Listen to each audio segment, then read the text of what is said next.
मैं तुरंत हाँ कहना चाहता था ताकि कोई और मुझसे पहले ये दावा न ठोक दे कि वो पुनीत है और श्रुति उसे पुनीत समझकर उससे बात करने लगे। मैं खुशी और डर के मारे जोर से चिल्लाना चाहता था, हाँ हाँ, मैं ही पुनीत हूँ, असली वाला पुनीत, पुनीत द रियल वाला पुनीत।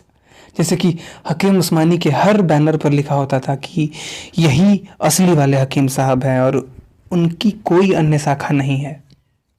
लेकिन मैं सिर्फ सर हिला पाया, और वो भी शशि कपूर स्टाइल नहीं, बल्कि AK हंगल की स्टाइल में। I must say that you are genius. मैं थैंक यू कहना चाहता था, लेकिन मैं सिर्फ ओके कह पाया।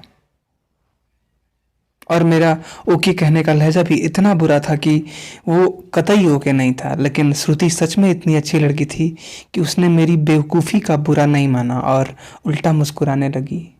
अगर यहाँ पर श्रुति की जगह प्रियंका सिंघानिया और ईशा कपूर होती तो वो अपने फेक एसेंट में वटेवा कहकर निकल जाती। वो अंग्रेजी बोलकर अंग्रेजों पर एहसान करती थी, इसलिए वो वटेवर का र खा जाती और उसे वटेवा कहकर निकाल लेती। लेकिन श्रुति उनकी जैसी बिल्कुल नहीं थी। उसकी मुस्कुराहट में मेरा मजाक कतई छुपा हुआ नहीं था। अगर उसकी मुस्कुराहट में कुछ छुपा हुआ था तो शायद चांदी की पायल के छोटे छोटे घुंघरू। मैंने हिम्मत जुटाकर जैसे तैसे कैलकुलस के उसके सवालों को कॉन्फिडेंटली जवाब दिया और लिमिट से दुखी होकर लिमिटेड हो चुकी उसके चेहरे पर वापस खुशी इंटीग्रेट होकर तैर गई। उसकी हंसी मेरे लिए आज तक का सबसे बड़ा इनाम था। अगर मैं गणित में 100 नंबर भी ले आता तो मुझे इतनी खुशी कभी नहीं होती। इतनी खुशी मुझे बस 3 दफ़ा हुई थी। एक दफ़ा तब जब मेरी बोरिंग उदासीन सदाचार बकवास ज़िंदगी में केवल पहली बार आया था। दूसरी दफ़ा तब जब मैंने पहली बार रेजर से सेव करके अपने किशन कुमार ब्रदर ऑफ गुलशन कुमार छाप फालतू से थोबड़े को कुमार गौरव टाइप चॉकलेटी चेहरे में बदलते देखा था। और तीसरी दफ़ा तब जब पापा ने मेरे बर्थडे पर मुझे LG का कलर स्क्रीन मोबाइल फ़ोन ला कर दिया था जिसमें किसी भी गाने को रिंगटोन सेट कर सकते थे। मैं सुना रहा था आपको निखिल सचान की लिखी अटरिया पे लोटन कबूतर है, जिसमें श्रुति और पुनीत की कहानी अभी बस शुरू हुई थी। आज मैं सुनाऊंगा आपको इस कहानी का आखिरी हिस्सा, जहाँ पे सारे अधूरे सवालों के जवाब मिलेंगे। तो आइए मेरे साथ चलिए इस कहानी के आखिरी सफर पे, अटरिया पे लोटन कबूतर रे पार्ट 2। मैंने अनदेखी अनजानी सी पगली सी दीवानी सी को अपना रिंगटोन बनाया था। मैंने श्रुति को उसकी साइकिल तक छोड़ा और उसे अपना नंबर भी दिया ताकि जब भी श्रुति किसी सवाल में अटक जाए तो उसे अपना दिल छोटा ना करे, मुझे फ़ोन करके तुरंत उसका सॉल्यूशन समझ सके। मैं एकदम नहीं चाहता था कि कोई भी मनहूस सा सवाल श्रुति की हंसी में छुपे घुंघरुओं की खनक पर जंग चढ़ाए। ये मेरी ज़िंदगी का अब तक का सबसे खास दिन था। मैं जब घर पहुंचा तो श्रुति की आवाज़ के जिंगल्स मेरे दिलो दिमाग पर खनक रहे थे। Puneet, genius, excuse me, I must say. Shruti के होंठ स्लो मोशन में कर्ल होकर मुझे बार बार बुला रहे थे। हर लफ्ज़ पर मुझे हरारत हो रही थी और ये हरारत मेरे लिए बिल्कुल नहीं थी। इससे मेरा तारुफ कभी दुबे मार्ट साहब ने कराया ही नहीं था। वो जिस अलौकिक प्रेम की बात करते थे वो कितना बोरिंग और ठंडा था, इसका अंदाज़ा मुझे आज श्रुति से मिलकर हो गया था। मैं अपनी नई नई हरारत का तापमान मापने की कोशिश कर ही रहा था कि अचानक मेरे मोबाइल पर श्रुति का SMS फ्लैश हुआ। Friendship is a sea and friends are fishes. You are my golden fish, I will keep you safe in my heart, but if you try to escape, माँ कसम फ्राई करके बिल्ली को खिला दूंगी। आखिरी लाइन के बाद श्रुति ने तरह तरह के स्माइली बनाई थी, comma P, colon D, colon O।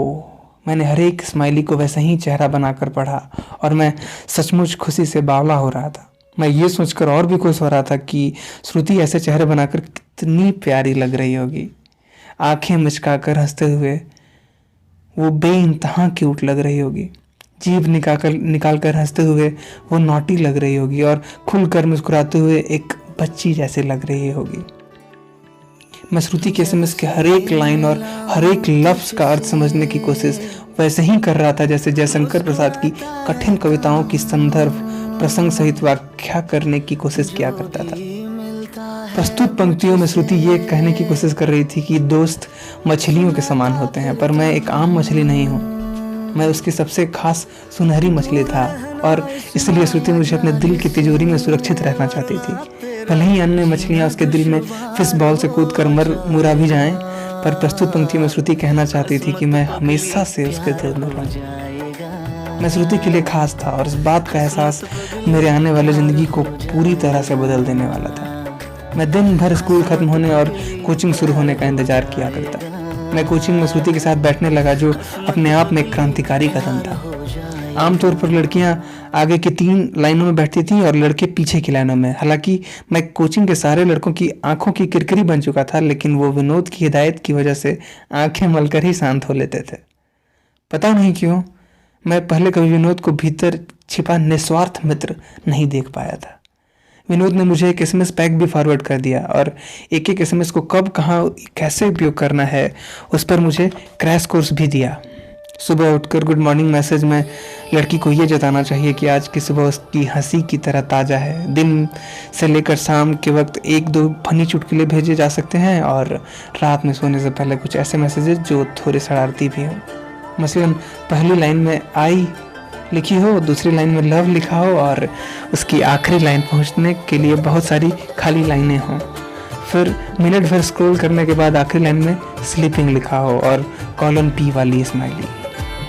मैं जब भी कभी इस तरह के मैसेज भेजता तो श्रुति भी जवाब में वैसे ही मैसेज भेजती, जिसे पढ़ते ही मुझे लंबी लंबी सांसें लेकर सो जाने को दिल करने लगता। इन सब में कैलकुलस न जाने कहाँ छूट गया और हमने उसे ढूंढने की कोशिश भी नहीं की। ऐसे में ना ही मुझे लोअर लिमिट की फिक्र थी और ना ही अपर लिमिट की चिंता। मैं बुद्धू से एसिम्प्टोट की तरह घोंगी की तरह रेंगते रेंगते श्रुति तक नहीं पहुंचना चाहता था। 30 दिन बाद श्रुति का बर्थडे था और मैं चाहता था कि उसे खास दिन उसे कुछ ऐसा दूं कि मैं उसके ज़िंदगी में और भी खास हो जाऊं, सुनहरी मछली से भी अधिक खास। मैंने विनोद को फ़ोन लगाया। भाई, हाँ बोल मेरे चॉकलेटी बॉय, यार एक आखिरी मत एहसान और कर दे। तुम्हारी माल से तुम्हारा ब्याह करवाना है का? यार तुम हमेशा ऐसे क्यों बात करते हो? वो कोई माल वाल नहीं है, उसका नाम श्रुति है। तुम सीधी तरह से उसे श्रुति का अगर नहीं बुला सकते क्या? ठीक है यार, तो बता, तेरी माल श्रुति से तुम्हारा ब्याह करवाना है क्या? विनोद से बहस बेकार था, लेकिन वो बुरा आदमी नहीं था, इसलिए मैंने श्रुति माल नहीं पर बहस करने के बजाय सीधे मुद्दे पर आना ठीक समझा। भाई 3 दिन बाद श्रुति का बर्थडे है, उसे बर्थडे पर क्या गिफ्ट दूं? अब लड़कियों को गिफ्ट देने में क्या सोचना, आर्चिस गैलरी जा, परेड चौराहे पर है, वहाँ पिंक कलर में जो भी मिले उठा ले आना। यार श्रुति वैसी लड़की नहीं है, वे सब प्रियंका सिंघानी और ईशा कपूर जैसी लड़कियों को पसंद आता है। हम समझ रहे हैं, कटेगा तुम्हारा। कटेगा मतलब? क्यों कटेगा? तुम श्रुति को इतनी सैलो क्यों समझते हो? अब एक गधे दुनिया में सब लड़कियां एक जैसी ही होती हैं। पिंक कलर पर सबका ओ सो क्यूट निकलता है, और अगर तुम श्रुति को सब लड़कियों से अलग ही समझ रहे तो कटा लोगे अपना। आर्टिस्ट से pink teddy bear, pink cushion और लाल कलर का ग्रीटिंग लाकर दे दो उसे, और फिर देखो। नहीं विनोद, कुछ और स्पेशल सा बताओ ना। ये सब तो हर दूसरा लफंगा और हर तीसरा आशिक करता है। मुझे कुछ अलग करना है जो श्रुति को बेहद खास लगे, जो ऐसा हो कि सिर्फ पुनीत ही श्रुति के लिए कर सकता हो। विनोद ने फ़ोन काट दिया। मैं उसे दोबारा फ़ोन करना भी नहीं चाहता था, क्योंकि मुझे नहीं लगता था कि विनोद इस बात को समझ सकता है कि श्रुति मेरे लिए क्या थी। इसमें उसकी गलती भी नहीं थी, क्योंकि श्रुति के लिए पुनीत का प्यार कोई फालतू सड़क छाप प्यार नहीं था। मैंने दिमाग हल्का करने के लिए रेडियो मिर्ची ऑन किया। रात के 8 बज रहे थे और लव गुरु प्रोग्राम आ रहा था। लव गुरु, मैं सहारनपुर से आशीष बोल रहा हूँ। मैं शीतल को बेइंतहा प्यार करता हूँ और 3 दिन बाद उसका जन्मदिन है। मैं उस खास दिन के लिए उसे एक खूबसूरत सा गाना सुनाना चाहता हूँ। क्या ये मात्र एक संयोग था या फिर कुदरत का कोई इंडिकेशन? लेकिन ये भी तो कोई नया तरीका न हुआ। ऐसा तो आशीष सहारनपुर से ऑलरेडी कर चला था। पर फिर मुझे विनोद की बात याद आई। शायद लड़कियों को यही सब क्यूट तरीके पसंद आते हैं और बेवजह ही उन्हें नज़रअंदाज कर रहा था। आम सी बात को भी खास अंदाज में कहा जा सकता है ना। शायद लड़कियों को यही सब पसंद आता है, इसलिए मैंने तय कर लिया कि मैं श्रुति को रेडियो पर बर्थडे विश करूंगा, एक खास से अंदाज में जो सिर्फ पुनीत ही श्रुति के लिए कर सकता हो। मैं 20 अगस्त का इंतज़ार करने लगा। हालांकि 20 अगस्त 3 दिन बाद आने वाला था, लेकिन इंतज़ार करने से 30 के बराबर लगने लगे थे। विनोद की मदद से मैंने श्रुति की सबसे अच्छी दोस्त नेहा को अपने सरप्राइज में भागीदार बना लिया था। नेहा तुरंत तैयार हो गई थी क्योंकि उसे सिंपल क्यूट लगा था। उसने प्रॉमिस किया कि वो 20 अगस्त को ठीक आज 8 बजे श्रुति को रेडियो सुनाने बिठा देगी। 20 तारीख को मैंने जानबूझकर श्रुति को अवॉइड किया, जैसे कि मुझे इस बात का अंदाजा हो ही ना हो कि आज के दिन श्रुति जैसी प्यारी सी लड़की इस दुनिया में आई थी। हालांकि ऐसा कर पाना मेरे लिए बेहद मुश्किल हो रहा था, लेकिन इस बार मैंने विनोद की बात मानना ठीक समझा। ठीक 7:30 बजे मैंने एक साफ से कागज पर वो मैसेज लिखकर रख लिया जो श्रुति को देना चाहता था। 2-3 बार उसे पढ़कर प्रैक्टिस कर लेने के बाद मैंने ठीक 7:45 पर आयाज को नंबर लगाकर 2 बार चेक किया। फोन लाइंस ठीक काम कर रही थी। 7:50 पर नेहा का एसएमएस भी आया, ऑल गुड। और अगले ही मिनट विनोद का एसएमएस आया, छा जा मेरे शेर। सबसे पहली कॉल मेरी ही थी। दूसरी तरफ आयाज था। जी कहिए, कौन जनाब बोल रहे हैं? श्रुति राय चौधरी, आज तुम्हारे जन्मदिन पर मैं तुम्हें सबसे खूबसूरत तोहफा देना चाहता हूँ, अपने प्यार के इजहार का तोहफा। अरे आप बोल कौन रहे हैं? अपना नाम तो बता दीजिए। श्रुति, मैंने जिस दिन से तुम्हें चौहान सर की क्लास में देखा है, तुम मेरे दिलो दिमाग और तन मन धन का हिस्सा बन चुकी हो। मुझे इस बात की खुशी है कि तुम भी मुझे बेहद पसंद करती हो। अरे अपना नाम तो बता दो यार। आज मैं तुमसे कह देना चाहता हूँ कि ताउम्र तुम्हें बेइंतहा प्यार करता रहूँगा और तुम हमेशा मेरे जीवन का हिस्सा रहोगी। I want to marry you, I want to grow old with you. जनाब कुछ हमारी भी तो सुन लें। आज मैं चाहता हूँ कि तुम श्रुति के लिए जरा जरा महकता है आज तो मेरा तन बदन गाना डेडिकेट कर दो। मैंने फ़ोन रख दिया और आयाज ने मेरा गाना प्ले किया। मेरा दिल तेजी से धड़क रहा था और मैं खुश भी था क्योंकि मैंने बिना कोई गलती किए अपने प्यार का इजहार किया। मैं यही सोच रहा था कि इस वक्त श्रुति ये गाना सुनते हुए कितना स्पेशल फील कर रही होगी। अगले ही मिनट नेहा का एसएमएस आया, यू टफर।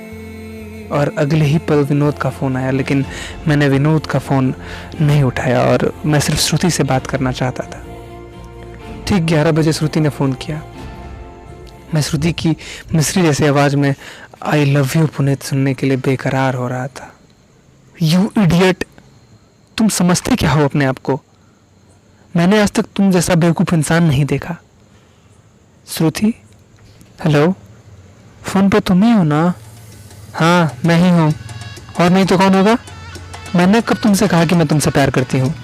तुम 2 कौड़ी के लड़के खूबसूरत लड़की ने तुमसे हंस कर क्या बात कर ली? तुमने ये मान लिया कि वो तुमसे प्यार करने लगी है। और तो और रेडियो पर पूरे कानपुर के सामने लाउड स्पीकर पर कहने की क्या ज़रूरत थी? और तुम इतने अव्वल दर्जे के गधे हो कि तुमने मेरा पूरा नाम भी बता दिया और ये भी बता दिया कि मैं चौहान सर की कोचिंग में पढ़ती हूँ। श्रुति हैप्पी बर्थडे। आज के दिन गुस्सा नहीं करते। Have you totally lost it? तुम कितने बड़े चेप हो यार। तुम्हारी बेवकूफ़ी की वजह से मेरे पापा को पूरे ऑफिस स्टाफ के सामने शर्मिंदा होना पड़ा। कुछ लोगों ने उन्हें तो इस बात की बधाई दी थी कि अच्छा हुआ राय साहब, आपकी बेटी के बर्थडे पर जमाए भी मिल गया। आज के बाद तुम मुझसे बात करने की हिम्मत भी मत करना। हैप्पी बर्थडे श्रुति।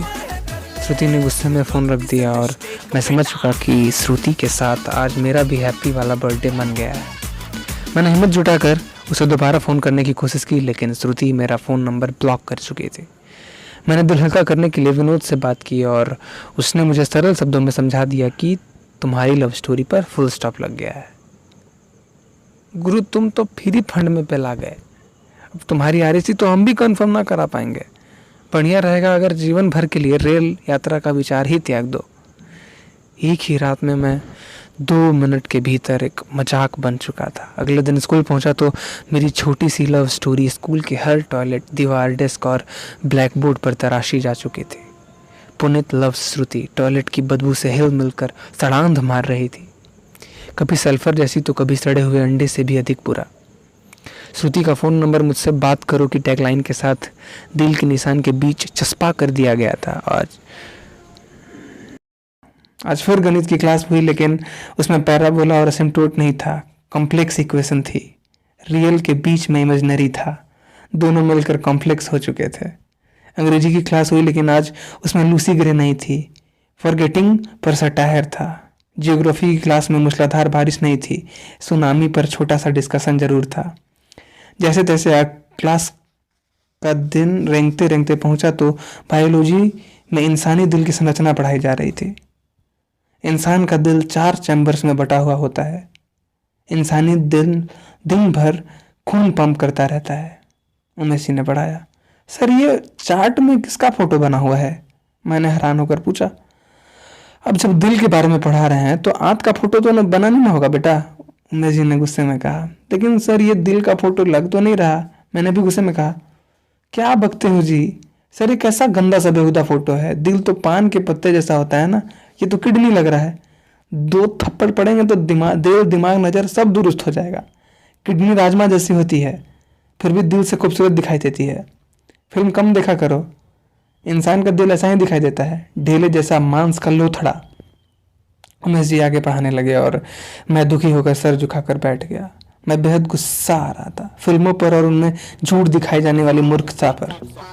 फिल्मों का कारोबार ही दिल लफ्ज पर चलता है। 90% गाने दिल जान जिगर की बकवास के बिना बनाए ही नहीं जा सकते।